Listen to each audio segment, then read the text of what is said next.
Hi all, welcome to my class. Today I would like to discuss about the data structure Q.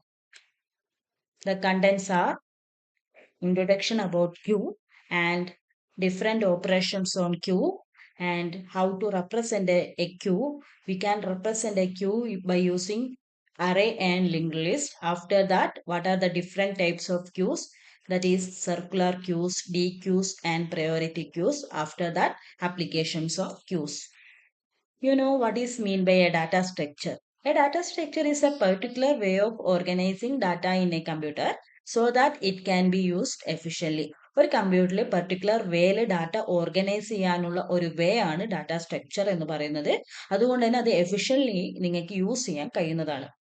Different kind of data structure are suits for the different kind of applications. Different kind of applicationൽ different kind of data structure suit ആവുന്നതാണ്.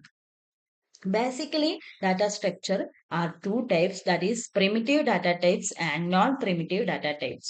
Primitive data types include integer, float, char and pointers. Non-primitive data structure is again classified into two types, that is linear and non-linear. Linear data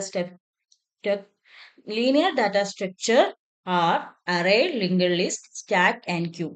Non-linear data structure are tree and graph. ഈ linear data സ്ട്രക്ചറിലുള്ള queue data structure ആണ് discuss ചെയ്യാൻ പോകുന്നത്. Q means it is a linear data structure and it is used for temporary storage of data values. Temporary data values store ചെയ്യാൻ വേണ്ടിയിട്ടാണ് Q എന്ന് പറയുന്ന data structure use ചെയ്യുന്നത്.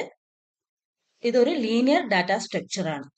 A new element is added at one end called rear end. ഒരു new element add ചെയ്യുന്ന എൻഡിനാണ് rear end എന്ന് പറയുന്നത്. Existing elements deleted from other end called front end. ഈ എക്സിസ്റ്റിംഗ് എലമെന്റ്സ് ഡിലീറ്റ് ചെയ്യുന്നത് വേറൊരു എൻഡിലൂടെയാണ്. അതിന് പറയുന്ന പേരാണ് ഫ്രണ്ട് എൻഡ് എന്ന് പറയുന്നത്. അതേപോലെ ഇത് ഫോളോ ചെയ്യുന്ന പ്രോപ്പർട്ടിയാണ് first in first out property. Because front എൻഡിൽ കൂടി ഡിലീഷനും റിയർ എൻഡിൽ കൂടി ഇൻസേർഷനും ആണ് നടക്കുന്നത്. ഇതൊരു എക്സാമ്പിൾ ആണ്. ഇവിടെ ഫസ്റ്റ് ഇൻസേർട്ട് ചെയ്ത എലമെന്റ് 34 ആണ്. അതുകൊണ്ട് തന്നെ ഫസ്റ്റ് ഡിലീറ്റ് ആവുന്ന എലമെന്റ് 34 ആയിരിക്കും. അതുപോലെ 42 ആണ് റിയർ എൻഡ് ഇപ്പം പോയിന്റ് ചെയ്യുന്ന എലമെന്റ്. ഓരോ എലമെന്റും ആഡ് ചെയ്യുന്നത് കൂടി റിയറിന്റെ ഇൻക്രിമെന്റ് ചെയ്യും. റിയറിന്റെ വാല്യൂ ഇൻക്രിമെന്റ് ചെയ്യും. അതുകൊണ്ടാണ് റിയർ ഇപ്പം പോയിന്റ് ചെയ്യുന്നത് ലാസ്റ്റ് എലമെന്റിലുള്ളത്. ഇനി ഒരു എലമെന്റ് ഇൻസേർഷൻ നടക്കണമെങ്കിൽ അത് റിയർ എൻഡിലൂടെ ആയിരിക്കും. അതേപോലെ തന്നെ ഈ ഫ്രണ്ട് എൻഡിലൂടെ ആയിരിക്കും ഓരോ എലമെന്റും ഡിലീഷൻ ചെയ്യുക.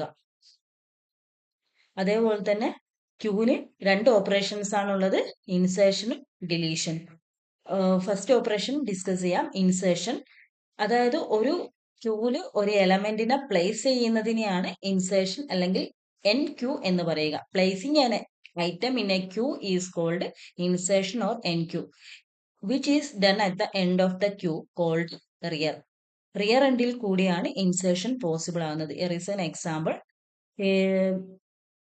This is rear end. ഈ റിയർ എൻഡിൽ കൂടിയാണ് ഓരോ എലമെന്റും ഇൻസേർഷൻ ചെയ്യുക. And another operation is deletion. In the deletion operation, we are removing an item and that operation is called deletion or DQ. Deletion എന്ന് പറയുന്ന വേറൊരു പേരാണ് DQ. അതേപോലെ വേറൊരു എൻഡിലാണ്, റിയർ എൻഡിൽ കൂടിയല്ല ഡിലീഷൻ ചെയ്യുക, ഫ്രണ്ട് എൻഡിൽ കൂടിയാണ് ഡിലീഷൻ പോസിബിൾ ആണ്. Here is an example. ഓരോ എലമെന്റും ഡിലീഷൻ ചെയ്യുന്നത് ഈ ഫ്രണ്ട് എൻഡിൽ കൂടിയാണ്. Okay, thank you all of U.